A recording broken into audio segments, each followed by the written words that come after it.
겠습니다. 우리 하나님의 말씀은 우리 신약 성경에 있는 베드로 전서 2장입니다. 신약 성경 베드로 전서 2장 우리 1절부터 10절 말씀을 한 절씩 교독하겠습니다. 제가 가진 성경 신약 377면에 있습니다. 그러므로 모든 악독과 모든 기만과 외식과 시기와 모든 비방하는 말을 버리고 갓난아기들 같이 순전하고 신령한 젖을 사모하라. 이는 그로 말미암아 너희로 구원에 이르도록 자라게 하려 함이라. 너희가 주의 인자하심을 맛보았으면 그리하라. 사람에게는 버림바가 되었으나 하나님께는 택하심을 입은 보배로운 산돌이신 예수께 나아가 너희도 산돌같이 신령한 집으로 세워지고 예수 그리스도로 말미암아 하나님이 기쁘게 받으실 신령한 제사를 드릴 거룩한 제사장이 될지니라. 성경에 기록되었을 때 보라 내가 택한 보배로운 모퉁이 돌을 시온에 두노니 그를 믿는 자는 부끄러움을 당하지 아니하리라 하였으니 그러므로 믿는 너희에게는 보배이나 믿지 아니하는 자에게는 건축자들이 버린 그 돌이 모퉁이 머릿돌이 되고 또한 부딪히는 돌과 걸려 넘어지게 하는 바위가 되었다 하였느니라. 그들이 말씀을 순종하지 아니하므로 넘어지나니 이는 그들을 이렇게 정하신 것이라. 그러나 너희는 택하신 족속이요 왕같은 제사장들이요 거룩한 나라요 그의 소유가 된 백성이니 이는 너희를 어두운 데서 불러내어 그의 기이한 빛에 들어가게 하신 이의 아름다운 덕을 선포하게 하려 하심이라. 너희가 전에는 백성이 아니더니 이제는 하나님의 백성이요 전에는 긍휼을 얻지 못하였더니 이제는 긍휼을 얻은 자니라. 아멘. 하나님이 원하시는 성도의 모습이 있습니다. 그 성도의 모습이 무엇이냐면 오늘 1절 말씀에 나오지요. 1절에 보니까 그러므로 모든 악독과 모든 기만과 외식과 시기와 모든 비방하는 말을 버리고라고 말하고 있습니다. 버릴 게 있다라는 것입니다. 버릴 게 있습니다. 악독은 무엇입니까? 언제나 겉으로는 유하게 보이지만 언제나 남을 넘어뜨리려는 마음이 악독입니다. 남을 어떻게 하면 넘어뜨리고 어떻게 하면 짓밟고 어떻게 하면 그를 이길까 생각하는 게 악독이라는 거죠. 기만은 어떻습니까? 의도적인 거짓말이죠. 의도적인 거짓말. 베드로 전서를 기록하고 있는 베드로도 의도적인 거짓말을 했잖아요. 주님을 3번이나 부인했습니다. 근데 그 부인하는 그 순간에 예수님의 마음을 알게 되고 예수님의 눈과 마주치게 되면서 그가 다시 회개하게 되었습니다. 근데 그가 이 기만, 즉 의도적인 거짓말을 한 것은 주님의 제자임에도 불구하고 거짓말로 3번 부인했잖아요. 근데 그때 주님의 눈빛이 무엇냐면 그때 베드로가 부인했던 건 예수님 모릅니다라고 얘기하는 뉘앙스도 있지만 예수님이 더 마음 아파했던 건 뭐예요? 베드로가 스스로 난 예수님을 모릅니다라고 말하는데 원어에 보면 더 가까운 의미는 무엇이냐면 내가 멍청입니다. 내가 어떻게 저런 사람을 따라다녔는지, 내가 어떻게 저런 사람과 함께 있는지 내가 멍청한 놈입니다. 이런 자기 자신의 자책감도 있다라는 것입니다. 주님이 무엇보다 마음 아프신 건 뭐예요? 너가 나를 부인하는 것도 마음 아프셨을 거예요. 하지만 더 마음 아픈 건 그 순간을 통해 베드로 스스로가 자책하는 것, 스스로가 자책하는 것. 이 모습을 보면서 예수님은 더 마음이 아프셨을 것입니다. 의도적인 거짓말이 있어요. 그걸 버려라. 또 외식 잘 알지 않습니까? 우리가 내 모습이 아닌 다른 모습으로 자꾸 살아가려는 마음, 그게 외식 아닙니까? 배우들처럼, 연기자처럼 그렇게 살아가는 모습, 이게 외식, 이거 버려라. 시기 잘 압니다. 질투를 말하는 거죠. 뭐 하나님이 질투하시는 하나님이라고 했지 않습니까? 질투는 뭐 나쁜 게 아니죠. 근데 어느 방향으로 내가 질투하느냐, 이게 정말 중요합니다. 근데 이런 질투를 버려라. 비방은 무엇입니까? 상대방을 욕하는 것. 인격 살인 아닙니까? 상대방을 욕하는 것, 이런 것들을 버려라 라고 말하고 있습니다. 이런 것들을 버리는 게 바로 하나님이 원하시는 성도의 모습이라는 것입니다. 성도의 모습. 근데 쉽지 않잖아요. 이런 것들 버리는 것 쉽지 않습니다. 뭐 고난주간만 되면 다 정답 알잖아요. 뭐 이런 것들 십자가에 못 박으라 해가지고 십자가 보면서 못 박아야지 못 박아. 이거 모르는 사람 어디 있습니까? 근데 이거 알면서도 이런 상황이 되면 나에게 어느덧 악독과 기만과 외식과 시기와 비방이 떠나지를 않는다라는 것입니다. 떠나지를 않는다는 거죠. 이게 우리의 연약함이죠. 우리의 연약함. 왜 그럴까라고 생각해 보면 이 모든 벌이라고 말하는 것들의 출발이 뭐냐면 땅에서부터 출발하기 때문이에요. 이 땅에서부터 출발한다는 게 뭐냐면 내 욕망이에요. 내 욕심과 내 욕망으로 출발하기 때문에 우리가 누굴 비방하는 거죠. 누굴 기만하는 거죠. 누굴 시기하는 거죠. 악독을 가지고 있죠. 외식하는 거죠. 그러니까 주기도문은 하늘의 뜻이 이 땅 가운데 이루어지는 게 주기도문인데 우리의 신앙생활은 뭐냐면 이 땅에 있는 게 하늘에서 이루어지길 원한다라는 것입니다. 그러니까 온통 땅에서만 이루기를 원하니까 그 땅에서 1절에 내가 신앙인이지만 예수님을 믿지만 고난주간이지만 여전히 이것들을 버리지 않고 내가 살아간다라는 것입니다. 살아간다는 거죠. 그러니까 결국은 내 욕망, 내 욕심, 그래서 내 욕망과 욕심이 가득하여 이것들을 버릴 수가 없는 거죠. 그러니까 하나님을 어떻게 이용합니까? 도구로 이용하는 거죠. 하나님이 내 직장 때문에 하나님이 필요한 거야.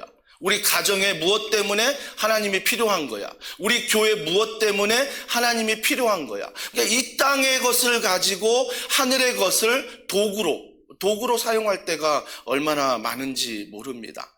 사랑하는 성도 여러분, 우리가 이 땅의 것이 아닌 하늘의 것을 가지고 이 땅을 살아간다면 우리가 1절에 이런 것들은 버릴 수 있다는 것입니다. 왜? 하늘의 것을 가지고 살기 때문에. 하늘의 것을 가지고 살기 때문에 내 입술이 변화되는 거고요. 내 행동이 변화되는 것입니다. 변화되는 거죠. 그러면서 4절에 나아갈 거에 대해서 말합니다. 이것들은 버려라. 그리고 나아갈게. 하나님이 원하시는 성도의 모습. 4절에 보세요. 사람에게는 버림바가 되었으나 하나님께 택하심을 입은 보배로운 산돌이신 예수께 나아가라고 말합니다. 버릴 게 있다면 너희들이 취할 게 있다는 거죠. 나아가라. 나아가라. 그 나아가는 게 뭐예요? 2절에 보니까 신령한 젖을 사모하라 라고 말합니다. 신령한 젖을 사모하라. 여러분, 신령한 젖이 늘 말씀 아닙니까? 우리가 말씀을 사모해야 된다라고 말하는 것입니다. 여러분, 교회의 건강성이 무엇입니까? 교회의 건강성은 말씀 안에 성도들이 지어져 가는 거죠.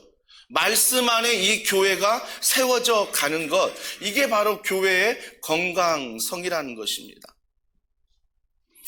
말씀이야말로 하늘에서부터 내려오는 거죠. 말씀이야말로 하늘로부터 내려오는 거예요. 그래서 우리가 찬양 중에 평화로다 어디서부터 옵니까? 하늘에서부터 내려옵니다. 찬양은 그렇게 하는데 평화 원하면서 자꾸 땅에서부터 무언가를 찾으려고 하니까 내 마음에 평화가 없는 거죠. 내 마음에 평화가 없을 뿐만 아니라 1절에 버리라는 것들을 못 버리는 거죠. 못 버리는 거죠. 기억하십시오. 그 찬양처럼 평화는 하늘에서부터 내려온다라는 것입니다. 하늘로부터 내려오는 말씀 안에 살아가는 사람은 갈라디아서 2장 20절의 말씀을 살아갈 수 있습니다. 우리 갈라디아서 2장 20절 다 같이 읽습니다. 시작. 내가 그리스도와 함께 십자가에 못 박혔나니 그런즉 이제는 내가 사는 것이 아니요 오직 내 안에 그리스도께서 사시는 것이라. 이제 내가 육체 가운데 사는 것은 나를 사랑하사 나를 위하여 자기 자신을 버리신 하나님의 아들을 믿는 믿음 안에서 사는 것이라. 어떻게 이럴 수 있습니까? 십자가에 못 박고 내가 사는 게 아니라 주님이 사는 것이다. 나는 날마다 죽노라 라고 말했던 사도 바울의 고백이 어떻게 가능하냐고요. 이게 가능한 것은 하늘의 것을 가지고 살아가는 사람들에게는 가능하다라는 것입니다. 땅의 것을 가지고 사는 사람들은 늘 못한다고 말하지요. 이게 어떻게 가능하냐라고 말하죠. 불가능이라고 말합니다. 그래서 우리는 땅의 것을 가지고 살아가면 말씀이 이루어질 수 없는 것입니다. 하늘의 것을 가지고 이 땅을 살아갈 때 하나님의 말씀이 우리를 통해 이루어지는 거지요. 말씀이 나를 휘감아 잡는 거 아닙니까? 또 기도가 나에게 놀라운 능력이 되는 거 아닙니까? 어느 성도가 이제 그런 말도 했다고 합니다. 우리 교회를 방문한 얼마 전에 청소년부 간증한 우리 교회 자녀 한 분 계시는데 그분이 그랬대요. 우리 교회 특세한다니까 이 교회는 이게 특세가 맞냐고. 여러분 이게 감사한 거 아닙니까? 표정은 아닌 것 같은데 여러분 특세를 통해서 깨워야 돼요. 그동안 새벽에 기도도 안 하고 말씀도 안 듣고 못했던 나를 이 특세가 되니까 깨우는 거 아닙니까? 그래서 1년에 적어도 3번은 우리가 이 특세를 통해서 새벽을 깨워서 정말 내 육체, 내 피곤함, 내 연약함을 십자가에 못 박아 보자는 거예요. 평소에는 내가 새벽형 인간이 아니다. 평소에는 내가 새벽에 일어날 수 없다. 내가 몇 시에 퇴근하고 몇 시에 자는데 알아요. 하지만 이번 주간의 특세이기 때문에 내가 한번 내 육체를, 내 시간을, 내 몸을, 내 마음을 십자가에 한번 못 박아 보는 거죠. 그래서 한 주간 어떻게 사는 거예요? 땅의 것이 아닌 하늘의 것으로 살아볼 때 하나님이 어떻게 이 특세를 통해서 하나님의 은혜를 부어주시는가. 그래서 그 말씀과 기도와 찬양 가운데 한번 휘감아 돌아보는 거죠. 잡혀보는 거죠. 그렇게 살아가는 것. 그래야지만이 갈라디아서 2장 20절 말씀이 이해가 되죠. 내가 처음 주님 만날 그날, 그날만 생각하면 막 은혜의 장소 가고 싶지 않습니까? 제가 은혜 받았던 기도원, 지금도 가고 싶은 마음이 있지 않습니까? 근데 기도원만 그렇습니까? 아니요. 내가 정말 주님 앞에 말씀과 기도를 통해서 충만히 은혜를 받는 그날, 그 장소, 우리가 잊어버리지 않습니다. 그래서 그 장소를 가고 싶어요. 그리운 거죠. 저는 특세가 그런 장소가 되기를 소원합니다. 그래서 여러분들이 특세하면 정말 육체적으로 부담이요, 시간적으로 부담이요, 정말 부담이지만 그럼에도 불구하고 우리가 정말 하나님 앞에 나아가 신령한 젖을 사모하는 땅의 것이 아닌 하늘의 것을 다시 한번 기억하는 시간, 이걸 기대하면서 우리가 나오는 거 아니겠습니까? 그래서 신령한 젖을 사모하라. 3절에 보니까 주의 인자하심을 맛보았으면 그리하라. 여러분, 맛집을 소개하는 것도 본인이 맛보아야 맛집을 소개합니다. 좋은데 여행 가면 너무 좋아야 자기가 맛보아야 여행지도 소개하잖아요. 심지어 예수님을 소개한다는 것은 내가 맛보아 알지 못하면 그 예수님을 소개할 수가 없습니다. 그렇기 때문에 예수님을 소개하기 전에 내가 그 예수님을 맛보아 알아야 된다는 것입니다. 말씀을 통해, 기도를 통해, 교회 공동체를 통해 그 예수님이 어떤 분인가를 내가 경험하는 것. 그래서 경험한 예수님을 내가 증거하는 것. 이것이 바로 우리 신앙생활 가운데 하나님이 원하시는 성도의 모습이라는 것입니다. 근데 우리는 예수 맛이 있는지 날마다 점검해 봐야죠. 4절에 뭐라고 말씀하십니까? 하나님께서는 택하심을 입은 보배로운 산돌이다 라고 말하십니다.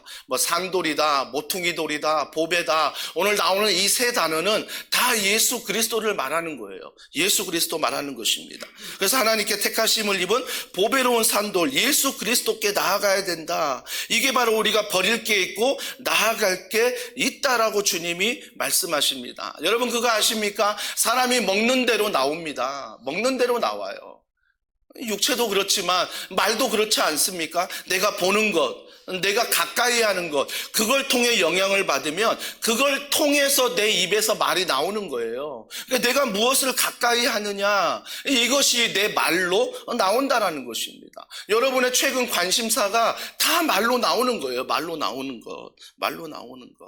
사랑하는 성도 여러분, 그래서 우리는요, 말씀을 듣고 읽고 쓰고 말씀을 가까이 하고 기도하면 날마다 땅에 살지만 하늘의 것이 나올 수 있는 거예요. 무엇을 가까이 하고 무엇을 내가 먹고 있느냐, 이게 너무 중요한 거죠.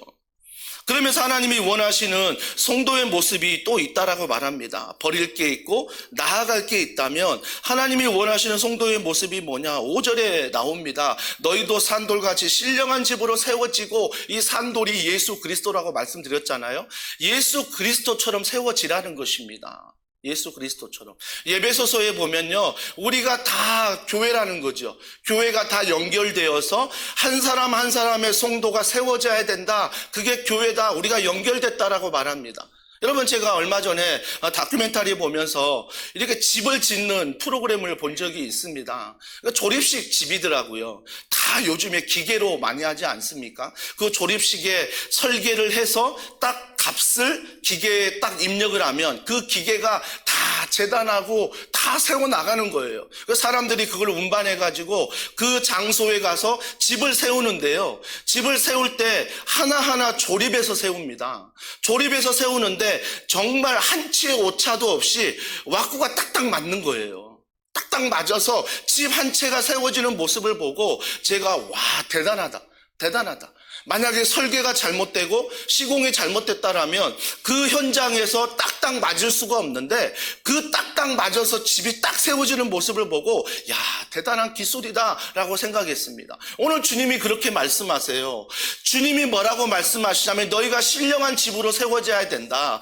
교회가, 가정이, 직장이, 우리 성도들이 신령한 집으로 세워져야 된다는 건 뭐예요? 설계자가 있고 그것을 만드는 제작자가 있고 그리고 나서 운반하여 딱딱 세워지는데 우리가 더원사랑의 교회 안에서 그러한 자로 세워져야 된다는 거예요. 근데 기준이 뭐예요? 산돌이 기준이 되는 거죠. 모퉁이 돌이 기준이 되는 거예요. 산돌, 모퉁이 돌은 뭐라고요? 예수 그리스도입니다. 그 당시 유대인 중에 이게 건축을 하는데 건축법은 무엇이냐면 먼저 그 땅의 건축은 모퉁이 돌을 먼저 딱 세워버려요. 모퉁이 돌을 세운 다음에 그 다음 돌을 세울 때마다 모퉁이 돌과 비슷한 모양을 만들어서 세우는 거예요. 이게 그 당시의 건축법이었어요. 근데 우리 더원사랑의 교회는 하나님이 원하시는 성도들이 그럼 어떤 모습이에요? 예수 그리스도 안에 내가 다듬어지는 거죠. 예수 그리스도 안에 내가 만들어지는 거죠. 설계하신 대로 내가 제작이 되는 거죠. 여전히 공사 중이지만 여전히 일절을 버리지 못하지만 예수께 나아가면 나아갈수록 우리가 산돌이신 모퉁이들이신 예수 그리스도를 닮아간다는 것입니다. 그럴 때 뭐예요? 어떤 이는 더원사랑에게 어떤 부분에 딱 세워지고 또 다른 성도가 하면 딱 세워져서 와꾸가 딱딱 맞아서 더원사랑의 교회가 결국 어떻게 세워져야 되는 거예요? 산돌이신 신령한 집이신 예수 그리스도를 닮아가며 세워지는 것, 이게 바로 하나님이 원하시는 성도의 모습이라는 것입니다. 사랑하는 성도 여러분, 그거 알잖아요. 보는 대로 닮습니다. 보는 대로 닮아요. 우리 교회만 봐더라도 순장과 순원, 우리 다락방에서 함께 모이지 않습니까? 나중에 순원이요 순장으로 파송될 때요 정말 보는 대로 하더라고요. 순장님이 1년 동안, 2년 동안, 3년 동안 어떻게 했는지 말은 안 했지만 순장님이 한 그대로 본 그대로 그렇게 하더라고요. 그렇게 하더라고요. 그러니까 제가 그걸 보고 느낀 게 뭐예요? 야, 사람은 무섭구나. 보는 대로 하는구나. 보는 대로 하는구나. 그래서 우리가 산돌이신 예수 그리스도 말씀을 보고 기도를 하고 그러면서 우리가 하나하나 다듬어져서 정말 예수 그리스도 보는 대로 듣는 대로 우리가 기도하는 대로 한 사람 한 사람 세워지는 것. 그래서 더원사랑의 교회가 되는 것, 이걸 하나님이 원하신다라는 것입니다. 하나님이 원하시는 성도의 모습이라는 거죠. 사랑하는 성도 여러분, 그래서 우리는요 이사야 말씀, 시편 말씀에 나옵니다. 자, 이사야 28장 16절 말씀 다 같이 읽습니다. 시작. 그러므로 주 여호와께서 이같이 이르시되 보라, 내가 한 돌을 시온에 두어 기초를 삼았노니 곧 시험한 돌이요 귀하고 견고한 기초돌이라. 그것을 믿는 이는 다급하게 되지 아니하리로다. 그 기초돌, 그 귀한 돌, 한 돌을 예수 그리스도 앞으로 오실 메시아 말하지 않습니까? 시편 118편 22절입니다. 같이 읽습니다. 건축자가 버린 돌이 진 모퉁이의 머릿돌이 되었나니. 그러니까 이 돌로 말미암아 우리가 세워지는 것, 이게 바로 주님이 진정 원하시는 모습이다. 그러니까 더원사랑의 교회가 정말 건강하다라고 이야기할 수 있는 건 한 사람 한 사람이 뭐예요? 예수를 닮아가는 거예요. 예수를 닮아가는 거지요. 처음 만났는데 막 기만하고 악독하고 막 위선적이고 외식하고 그다음에 비방하고 시기하고 그런 게 많았을 거예요. 우리 안에 그게 많았을 거예요. 아니요, 지금도 있거든요. 저는요. 지금도 이런 모습이 있거든요. 근데 이런 모습을 뭐예요? 싸워야죠. 이런 모습과 이건 버려야 되는 거야. 이건 땅의 것이야. 하늘의 것은 예수를 닮아가는 것인데 1절에 이런 것들을 철저히 내 자신이 싸워야 되는 거죠. 가끔 저희 집에서 교회를 걸어올 때가 있습니다. 걸어올 때 보면요, 그 아스팔트 정말 공간도 빽빽히 아스팔트 길 보도블록에 놓여있지 않습니까? 근데 그 보도블록 그걸 뚫고요, 잡초가 올라오더라고요. 그걸 보면서 이 잡초의 생명이 대단하구나. 뽑아도 밟아도 사라지는 것 같은데 이제 보도블록이 깨끗해졌는데 또 며칠 뒤에 걸어가면 이 보도블록을 뚫고 돌 사이를 뚫고 그 잡초가 올라오는 것을 보게 되거든요. 그때마다 제가 느끼는 게 뭐예요? 내 안에 목사라는 타이틀을 가지고 있고 예수 그리스도를 믿는 구원받은 정말 십자가 은혜를 받은 하나님의 성도인데 순간순간 1절에 버려야 될 걸 뚫고 올라오는 거예요. 뚫고 올라오는 거죠. 시기하고 싶고 외식하고 싶고 악독하고 싶고 비방하고 싶고 이게 막 올라오는 거예요. 올라오는 거. 여러분, 이게 잘못된 게 아니라 주님이 오늘 말씀하신 건 그것들을 버려라. 그래서 그것들이 올라올 때마다 싸우는 거죠. 무엇으로 싸워요? 내가 싸운다고 되나요? 아무리 약을 뿌린다 그게 가능할까요? 안 되잖아요. 그래서 우리가 예수 그리스도의 말씀 안에, 기도 안에 우리가 붙어 있어라. 이게 요한복음 15장 말씀 아닙니까? 니네들이 할 게 뭐냐? 그냥 붙어 있으라니까. 말씀 안에 붙어 있고 기도 안에 붙어 있으면 당연히 열매를 맺는다라는 거예요. 근데 우리는 어때요? 잡초 좀 올라온다고 땅의 것에 탁 붙어버립니다. 붙어버리니까 산돌이신 모퉁이돌 대신 보배로 오신 예수 그리스도를 닮아가는 게 아니라 예수를 믿는다고 하는데, 더원사랑의 교회 성도라고 하는데 세상 사람들과 다를 게 없는 거죠. 똑같이 비방하고 시기하고 질투하고 똑같이 악독을 품어내고 살아가는 거죠. 적어도 우리가 고난주간만큼이라도 이런 것들과 몸부림치며 싸워야 되는 거 아닙니까? 정말 주님 앞에 기도함으로, 말씀을 배우고 말씀을 암송함으로 그것들이 자라날 때마다 주여 이것들을 물리치게 하여 주시옵소서.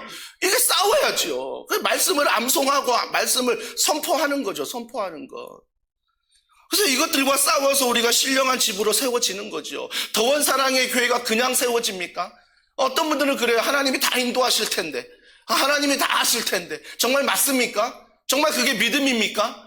하나님이 다 하실 거예요. 근데 하나님이 누굴 통해 하십니까? 나를 통해 하십니다. 나를 통해 하세요. 나를 통해 하는 누구의 4절에 예수를 닮아가는 자들을 통해서 하나님은 하나님의 일을 하신다라는 것입니다. 우리 인생 가운데 왜 이러한 열매가 없을까? 잘 돌아봐야지요. 내가 어디에 붙어 있나? 내가 어디를 보고 사나? 이 땅에 살지만 과연 하늘을 보며 말씀과 기도 안에 살고 있나? 살펴보는 거죠. 살펴보는 거. 그것들과 싸워야 되는 거예요. 싸워야 되는 거.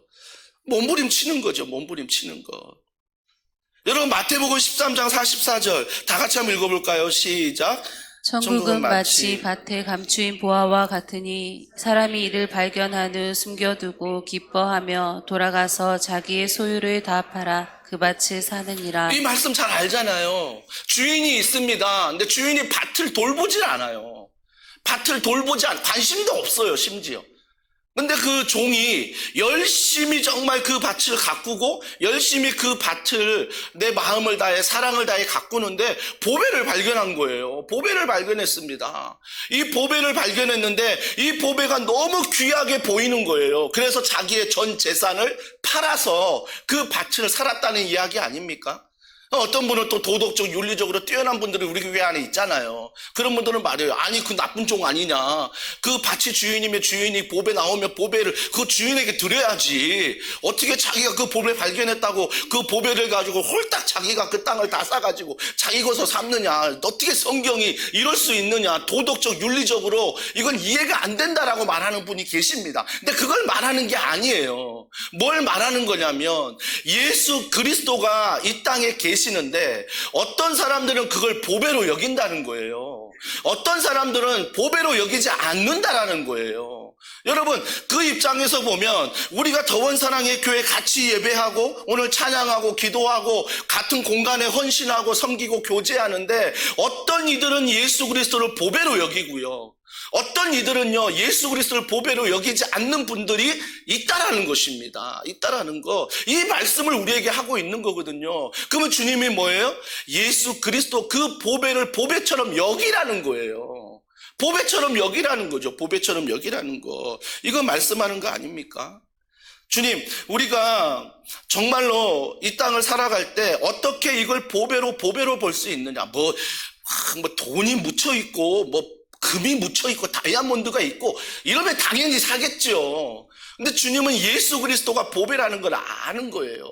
말씀해 주시는 거죠. 그러면 예수 그리스도가 보배인 걸 우리가 어떻게 아느냐? 자, 8절에 보세요. 8절에 이렇게 말합니다. 또한 부딪히는 돌과 걸려 넘어지게 하는 바위가 있다 하였느니라. 그들이 말씀을 순종하니 아니하므로 넘어지나니 이는 그들을 이렇게 정하신 것이라 라고 말하고 있습니다. 이 정하신 것이라 라고 말하고 있는데 아마 어떤 분들은 껄끄러울 거예요. 이 본문이 정하신 것이다. 이게 선택교리 아닙니까? 이게 택정교리 아닙니까? 하나님의 백성을 하나님이 선택하셨다. 애정교리 아닙니까? 이걸 굉장히 불편해하신 분들이 계시더라고요. 하나님이 예정했대. 하나님이 선택했대. 그럼 하나님 너무 불공평한 거 아니야? 그렇게 막 논리적인 거 좋아하신 분들. 엄청 따지기 좋아하지 않습니까? 여러분, 하나님이 선택하셨다는 건 하나님이 이 세상을 사랑하십니다. 근데 내가 선택받았다는 걸 언제 아는 거예요? 예수 그리스도를 보배로 여길 때 아는 거예요. 예수 그리스도를 보배로 여기지 않을 때는요, 내가 선택받은 걸 몰라요. 심지어 교회를 모태신앙인데도, 교회로 오랫동안 나왔는데도 예수님을 인격적으로 만나지 못하니까 내가 선택받은 백성이다, 내가 택함받은 백성이다, 이게 날마다 흔들리는 거예요. 흔들리는 거죠. 왜요? 내 인생에 보배가 따로 있거든요. 내 인생에 보배가 따로 있으니까 이것 때문에 흔들리는 거예요. 여러분, 우리가 예수 그리스도를 보배로 여기면요, 나를 이렇게 부족한 나를 택하셨구나, 연약한 나를 택하셨구나, 보배로 여기는 예수 그리스도 안에서 우리가 예수 그리스도를 보배로 여길 수 있다라는 거죠. 보배로 여길 수 있다라는 거죠. 사랑하는 성도 여러분, 그러면서 우리는요, 그래서 그 밭을 산 종의 마음이 이해가 되는 거죠. 내가 이 땅에 살지만 하늘의 것으로 산다면 정말 이 땅에 보배로운 분이 누구인지 알기에 그 보배로운 분 안에서 우리가 최우선순위를 두고 신앙 안에서 걸어가려고 하는 거죠. 그래서 세상과 타협하지 않고 몸부림치는 거죠. 몸부림치는 거죠. 말씀으로 싸우고 기도로 싸우고 싸우는 거죠. 싸우는 것. 이게 바로 하나님이 원하시는 성도의 모습이라는 것입니다. 그러면서 주님이 이렇게 말씀하세요. 5절에 거룩한 제사장이 될지니라 라고 말씀하십니다. 거룩한 제사장이 될지니라. 그러니까 너희는 주님 앞에서 거룩한 제사장이 된다. 모퉁이 돌이다 말씀하시면서 제사장이다 라고 말씀하고 있습니다. 이 제사장에 대해서는요, 제가 오늘 여기 시트지에 넣진 않았지만 고린도 후서 5장 17절에 이렇게 말씀하십니다. 우리 자막을 보시면서 같이 읽습니다. 시작. 그런지 누구든지 그리스도 안에 있으면 새로운 피조물이라. 이전 것은 지나갔으니 보라 새 것이 되었도다. 계속이요.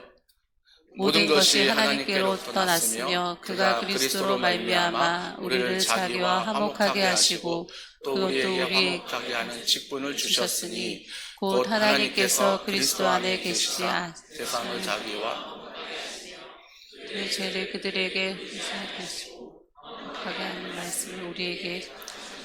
자, 우리 17절 다시 한번 띄워주고요. 자, 제사장이라고 말하는데 제사장이 뭐냐면 보세요. 새로운 피조물이다. 새로운 피조물이 제사장이 되는 거죠. 그러니까 옛사람이 아니라 넌 새 사람이 되었다. 그래서 너는 새로운 피조물이다. 이게 제사장이 되었다는 거거든요. 그래서 보세요. 보라. 이전 것은 지나갔으니 새 것이 되었도다. 새 것이 된 게 뭐예요? 하나님의 자녀가 됐다는 거죠. 예전에는 철저히 땅의 것, 세상의 자녀로 살아갔는데 이제는 내가 이 땅을 살아가지만 하나님의 자녀로서 살아가는 게 바로 제사장의 사명이라는 거죠. 새로운 피조물이라는 거죠. 그러면서 새로운 피조물의 조건이 뭐예요? 18절에 보세요. 18절에 보면 모든 것이 하나님께로 났으며 그가 그리스도로 말미암아 우리를 자기와 뭐라고요? 화목하게 하셨다는 것입니다. 그러니까 우리가 제사장이 되어 하나님의 자녀가 됐을 때 하나님의 자녀로서 화목하게 됐다는 거죠. 왜요? 창세기 1장에 나오는 우리가 죄로 말미암아 하나님과 화목하지 않았거든요. 하나님을 떠났거든요. 근데 예수를 믿음으로 말미암아 하나님에 화목하게 됐다는 것입니다. 근데 화목하게 됐는데 어떤 직분을 주세요? 18절 하반절. 아니요, 18절 하반절. 아니요. 네. 또 우리에게 화목하게 하는 직분을 주셨다라고 말합니다. 무슨 직분이요? 화목하게 하는 직분을 주셨대요. 화목하게 하는 직분. 목사가 직분이 아니라니까요. 여러분, 교회에서 주는 직분이 아니라 하늘에서 인정하는 직분이 뭐라고요? 화목하게 하는 직분이래요. 그래서 우리 묘비명에 뭐라고 새겨야 돼요? 화목하게 하는 김현철. 이거면 되는 거예요. 성도 김현철 이거면 되지. 목사, 위대한 목사, 무슨 목사, 양력 쭉 넣어가지고 몇 년 이거 넣을 필요 없다라는 거예요. 그냥 주님이 우리를 제사장으로 불렀으니 내 직분이 뭐냐 누가 물어보면 내 명함 하나에 딱 한 줄. 거룩한 제사장. 거룩한 제사장. 이게 내 직분이에요. 엄청난 직분을 넣어가지고 명함 앞뒤로 채우는 게 아니라 하늘에서 인정하는 성도의 직분은 화목하게 하는 직분이라는 것입니다. 근데 그 화목하게 하는 직분이 뭐예요? 자, 19절.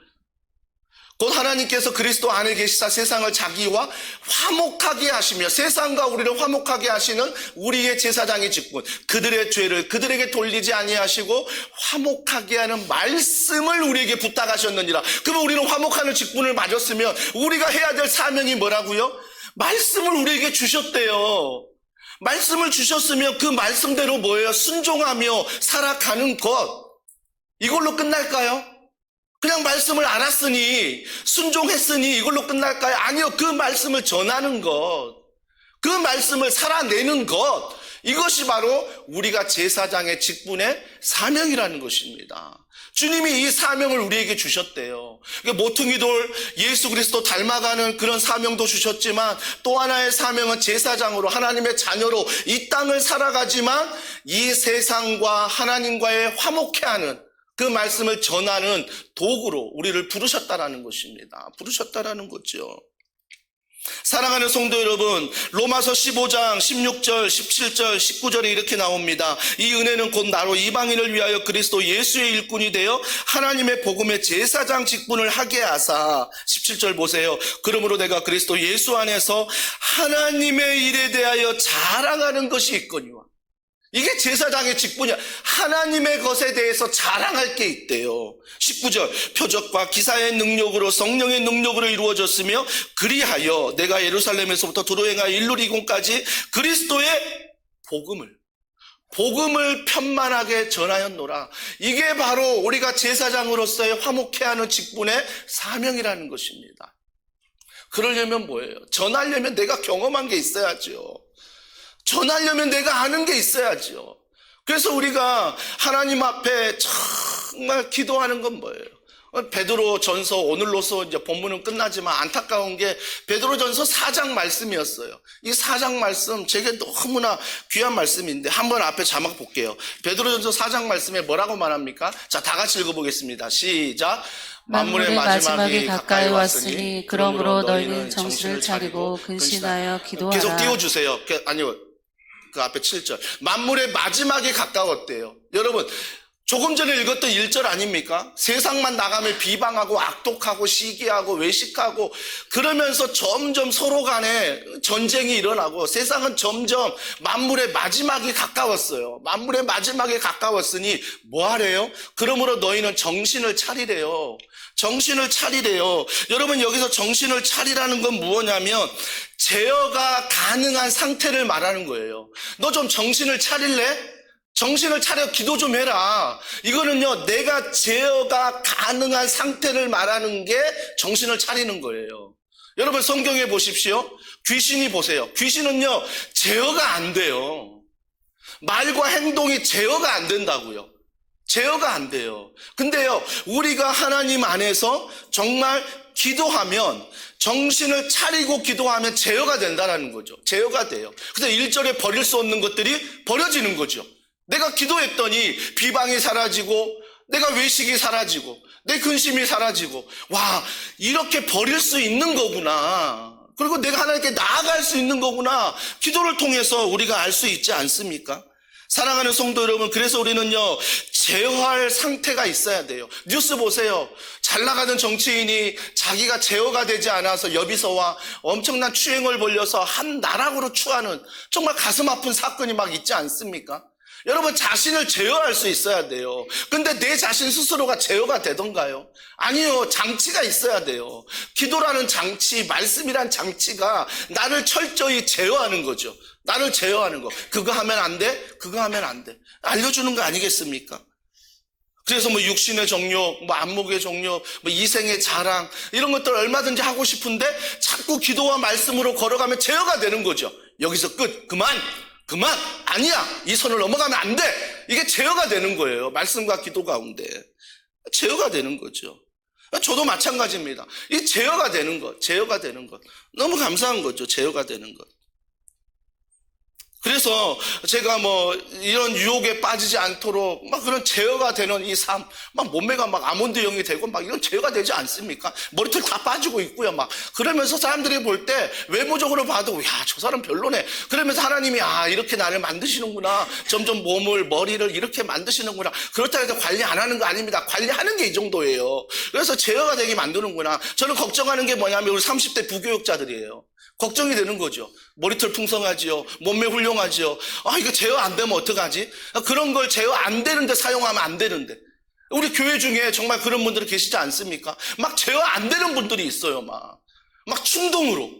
막 내 욕구로, 내 욕심으로. 막 제어하지 않고 내가 지금 잘 나가. 막 나가는 분들이 있어요. 막 나가는 분들. 여러분, 우리는 그때 근신하고 정신 차리고 기도해야 돼요. 제어할 수 있어야 돼요. 제어할 수 있어야 되는 거죠. 그러면서 주님 뭐라고 말씀하십니까? 아까 조금 전에 읽었던 우리 베드로전서 우리 4장 말씀. 아까 다시 한번 띄워주시면 정신을 차리고 근신하여 기도하라. 이게 정신을 차리는 게 제어하는 거라면 근신하여 기도하라고 말씀하십니다. 근신하여라는 건 무엇입니까? 판단력이거든요. 올바른 판단력이 근신할 수 있는 거예요. 그러니까 여러분 얼마나 많은 선택이 여러분 앞에 놓여 있습니까? 판단 잘 하셔야 돼요. 선택 잘 하셔야 돼요. 내가 땅의 것으로만 선택하면 일절로 살아갈 수밖에 없다니까요. 근데 하늘의 것으로 우리가 살아가고 결정하고 판단하는 것에 정말 주님이 우리가 이 근신, 올바른 판단력을 성령 안에서 우리에게 말씀과 기도로 주신다라는 것입니다. 올바른 판단을 할 수 있도록 주시는 거죠. 제가 얼마 전에 감기 몸살로 정말 죽다 살아났거든요. 죽다 살아났는데 그때 이 원인이 뭘까라고 막 분석해 봤어요. 이게 판단력이 흐려진 거예요. 그때 제가 막 수요일날 말씀도 전할게, 금요일도 내가 말씀을 전할게, 주일 설교 준비하고 막 그러니까 막 이게 연달아 말씀을 막 준비하니까 정신이 막 없는 거예요. 그때 몸이 아프니까 그때 내가 느꼈던 거, 하나님 미련한 놈 용서하여 주시옵소서. 욕심으로 하려던 거, 욕망으로 하려던 것 용서해 달라고. 판단력이 흐려진 거죠. 판단력이 흐려지는 거. 그러니까 이번에 이제 내일부터 고난주간 특세 아닙니까? 그래서 제가 이제 우리 한 교육자가 저한테 물어보더라고. 이번 특세는 목사님 어떻게 하시렵니까? 그게 뭐냐면 이제 말씀을 어떻게 전하시게. 그거 아니에요? 그러니까 제가 툭 던진 말이 있었어요. 돌아가면서 해야지. 이게 그 친구가 이제 저한테 했던 말이 뭐냐면, 돌아가지 않도록 제가 기도하겠습니다. 그러면서 이제 같이 헤어졌어요. 근데 그래서 제가 이제 특세 설교를 준비하면서 분명히 이건 돌아가면서 해야 되는 상편인데, 분명히 내가 또 욕심을 부리고 내가 분명히 뭔가를 또 오버페이스 판단력이 흐려지면 또 분명히 내가 뭔가 선을 넘을 텐데, 그런 생각으로 이제 기도했는데 자꾸 그 친구 말이 나오는 거예요. 하나님, 돌아가지 않도록 은혜 베풀기를 원합니다. 돌아가고 싶은 마음은 굴뚝 같은데. 그래서 제가 지난주 주보에도 말씀 김현철 목사 안 적었어요. 오늘까지도 안 적었어요. 말씀 김현철 목사. 왜 그러냐면 교역자들이 할 수 있다는 걸 열어놨기 때문에. 제가 지금도 말씀 김현철 목사 안 적었는데 오늘은 적었어요. 오늘은 그래도 일면에 안 적고 일면에다 적어놨습니다. 일면에다가 말씀 김현철 목사. 사랑하는 성도 여러분, 저는 이러면서 이게 뭐냐면, 우리가 어떠한 판단을 할 때, 어떠한 선택을 할 때, 우리가 함께 그런 사람들의 여러 의견도 듣지만, 마지막 판단과 선택은 하나님이 주신 은혜로 선택하면 좋겠어요. 여전히 한 주간하고 또 몸이 아프고 연약하고 어떻게 다 알 거예요. 하지만 하나님이 주시는 마음이 있을 때 그 마음에 순종하는 것. 만약에 하나님이 나누라 했다면 나눴을 거예요. 그런 마음을 주셨으면. 사랑하는 성도 여러분, 그래서 우리는요, 하나님 앞에 근신하라, 기도하라라는 것은 내가 판단을 잘하라. 여러분 아시겠습니까? 내가 오버하지 않는 것, 내가 판단을 잘하는 게 어디로부터 시작된다고요? 기도하라. 기도하라. 저는요, 오늘 말씀을 전하는 이 자리도 너무 감사하지만 정말 감사하는 자리는 새벽에 나와 기도하는 저 자리예요. 정말 많은 기도 제목을 가지고 나와서 하나님 앞에 하나 기도하며 주님, 제가 정신 차리도록, 주님 제가 근신하도록, 주님 도와달라는 기도할 때 하나님이 저에게 말씀해 주시는 그 은혜 정말 너무너무 많거든요. 그러니까 새벽에 기도하는 그 시간이 하나님을 경험하는 하나님의 맛을 하는 시간이지요. 그 맛과 경험이 있기 때문에 하루를 살 수 있는 힘이 있는 거죠.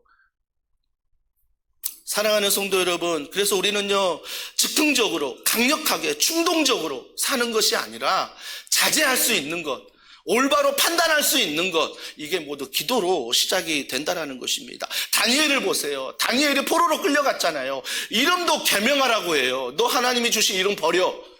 우리 지금 이름으로 계명해. 계명까지 했어요. 음식도 뭐예요? 우리가 좋아하는 음식 먹어. 막 그랬잖아요. 포로로 끌려가서. 근데 다니엘이 어떻게 했다고요? 뜻을 정했어요. 뜻을. 다니엘이 뜻을 정하여 그 서기관, 그 자기를 관리하는 그 사람에게 말하지 않습니까? 내가 왕이 준 음식을 먹는 사람과 우리가 원하는 음식을 먹은 사람 나중에 한번 비교해 봐라.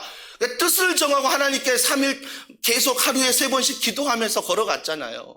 여러분, 저는요, 하나님의 일하심이 우리가 뜻을 정할 때 일어나는 거예요. 하나님의 일하심은 내가 뜻을 정하면 절대 일어나지 않아요. 왜? 인격이신 하나님이기 때문에. 여러분이 뜻을 정하고 그 뜻을 정한 다음에 걸어가면 하나님의 일하심을 내가 경험한다라는 거죠. 근데 우리는 뭐예요? 뜻을 정하지 않아요.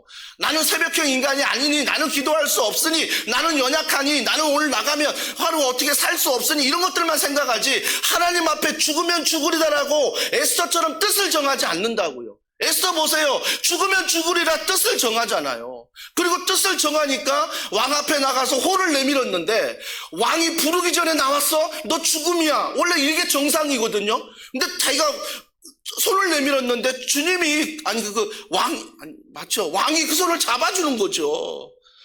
와, 이건 하나님의 일하심이에요. 그러니까 뜻을 정하고 걸어가면 하나님의 일하심을 경험할 수 있다라는 거예요. 우리는 그 뜻을 정하려고 하잖아요. 왜? 부담된다고. 정하진 않아요. 정말 막 걱정하지 않습니까? 내 신앙이 더 성장할까 봐. 내 신앙이 더 성숙할 막 걱정하는 것 같아요. 여기까지 충분한데. 이거면 은혜 받으면 안 돼. 목사님 말씀 빨리 한 길로 흘려보내야 돼. 여기서 내 마음에 두면 안 돼. 그러면 내가 알람 3번 맞출 수 있어. 이걸로 걱정하지 않습니까? 그러면 내가 하루를 망쳐. 12시 되면 너무 피곤해서 근무할 수 없어. 우리 아이들 처리할 수 없고, 아이 셋, 키우고, 아이 넷 또 있잖아, 우리 교회. 아이 넷 뒷바라. 어떻게 내가 어떻게 해? 다 계산하는 거 아닙니까? 계산하다 보니까 뭘 못해요? 뜻을 정하지 못하는 거예요. 뜻을 정하지 못하는 것. 그러니까 다니엘은 뜻을 정했어요. 뜻을 정했다고요. 그러니까 하나님의 일하심을 경험하는 거죠. 하나님의 일하심을 경험하는 것. 그리고 마지막 베드로전서 4장 8절 이거 읽고 마치려고 하는데요. 자, 4장 8절에 보면 무엇보다 뜨겁게 서로 사랑할지니 사랑은 허다한 죄를 덮느니라. 하나님이 원하시는 성도 버릴 것, 다가갈 것, 이 모든 걸 할 때 기도로 얻을 수 있다면 사랑하라는 거예요. 사랑하라. 근데 어떻게 사랑하라고요? 뜨겁게 사랑하라 말합니다. 뜨겁게 사랑하라. 뜨겁게 사랑하라. 사랑하는 성도 여러분, 뜨겁게 사랑한다는 것은 이번 한 주간 우리가 얻어야 될 게 뭐냐면 십자가 사랑이에요. 여러분, 십자가 사랑만 기억하면 뜨거워질 수 있다니까요. 나 같은 죄인을 위해 예수님이 십자가에 못 박혀 자기의 생명을 주셨다고? 나를 위해? 이거보다 뜨거운 사랑이 어딨냐고요. 여러분, 사랑이 식었습니까? 부부간에, 교회간에 사랑이 식었으면 우리가 회복해야 될 것은 사랑해야지라고 결단하는 게 아니라 다시 십자가 사랑을 기억하는 거죠. 다시 십자가 사랑으로 돌아가는 거죠. 나 같은 죄인 살리신 주 은혜 고마워, 이 찬양을 다시 불러야 되는 거죠. 그래야 내 안에 이 뜨거운 사랑이 주님 안에 회복되는 거 아니겠습니까? 오직 십자가를 통해 회복할 수 있다는 것입니다.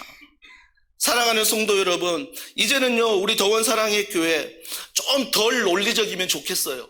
좀 덜 논리적이고, 좀 덜 판단하고, 덜 말하고, 이 세상 거 취하지 말고요. 정말 나는 날마다 죽노라 말했던 이 사도 바울의 고백, 그래서 우리가 정말 기도함으로 말미암아 하나님 앞에 버릴 것 버리고 취할 것 취하면서 올바른 판단력을 가지고 오버하지 말고 넘어가지 말고 기도함으로 이번 한 주간 걸어가는 귀한 은혜가 있길 주님의 이름으로 축복합니다. 어제 단톡방에 사진 한 장이 우리 올라왔어요. 교육자들 사진이 올라왔는데 그 한 분이 이제 환영팀에 소속된 분이에요. 토요일 날 와가지고 1층에 현수막 달러 오셨대요. 저는 그런 사진 한 장 한 장이 너무 고마운 거예요. 토요일 날 얼마나 황금의 시간입니까? 황금의 시간, 가족들과 못 보낸 시간 얼마든지 보낼 수 있잖아요. 그게 나쁘다는 게 아니에요. 가족들과 보내는 시간이 나쁘다는 게 아니라 고마웠던 게 뭐냐면 가족들과 시간 많이 보내지만 그 일을 위해서 자기의 시간을 드린다는 거예요. 나와가지고 주일날 일부 예배 오신 분들을 향해서 그 현수막 달아놓고 오시는 분들이 보면서 좀 무언가 마음이 따뜻해지고 교회 오면 뭔가 환영받는 느낌이 나고 이걸 위해서 먼저 탁 오셔가지고 준비하는 거 아닙니까? 저희 교회 그분만 그렇습니까? 아니요. 많은 분들이 그래요. 조금 전 설교하러 이제 예배당 오는데 3층에서 한 집사님, 저 뒤에 계신 집사님 만났거든요. 문이 열리니까 3층 그분 놀래는 거 저도 놀랬거든요. 서로 놀랬어요. 갑자기 타니까 놀랬거든요. 그러면서 만날 수 없는 분을 만난 것 같다 하면서 서로가 놀랬거든요. 근데 제가 한마디 툭 했어요. 밀집 와가지고 3층에 청소년부 예배실을 다 예배 준비하고 세팅하고 타시는 것 같더라고요. 그래서 고맙다고 했어요. 감사하다고 했어요. 여러분, 정말 이런 분들을 통해서 우리 교회가 정말 아름답게 세워져 가는 거 아닙니까? 한 사람 한 사람이 정말 주님의 사랑 안에서 각자의 맡은 역할을 딱딱딱딱딱 하니까 하나님의 모퉁이 된 하나님의 산돌이신 하나님의 보배로우신 하나님의 교회가 세워지는 거 아니겠냐고요. 그러니까 우리가 제사장으로 살아가는 거, 이게 중요한 겁니다. 사랑하는 성도 여러분, 그래서 이 말세의 이 공격을 기도와 십자가 사랑으로 이번 한 주간 돌아오는 한 주간 승리하는 우리 모두가 되길 주님의 이름으로 축복합니다. 함께 이 시간 말씀을 기억하면서 이 찬양 우리 주님 앞에 올려드리면 좋겠습니다. 나를 통하여 라는 찬양인데요,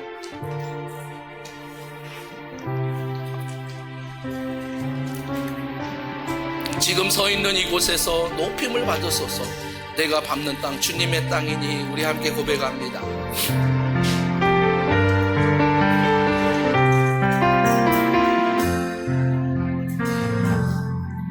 지금 서 있는 이곳에서 높임을 받으소서. 내가 밟는 땅 주님의 땅이니 하늘이 주의 이름 높이 올리며 온 바다가 주를 노래해. 주를 노래해. 모든 만물 주를 경배해. 모든 입술 주를 찬양해.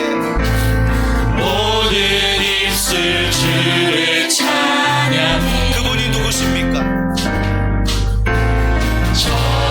천지를 만드신 만물의 통치자 높임을 받으소서. 내 평생에 주의 이름 높이며 어느 곳에서든지 주님을 예배하리라. 내가 받는 모든 땅 아버지의 영광이 선포되야 하리니 찬양하며 주님을 예배할 때 하늘 가득한 주의 영광 보리라. 나를 통하여 나의 입술을 인하여 주의 자리에 이름 일어나셔서 높임을 내 자리에 일어나셔서 모든 만물 주를 경배해. 모든 만물 주를 경배해. 모든 입술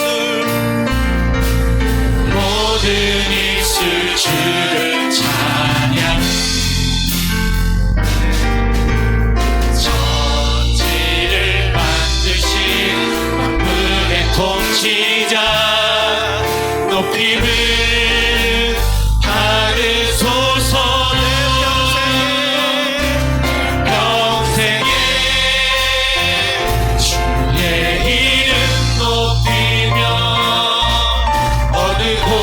어디서든지 주님을 예배하리라. 내가 갖는 모든 아버지의 영광이 선포되야 하리니 찬양하며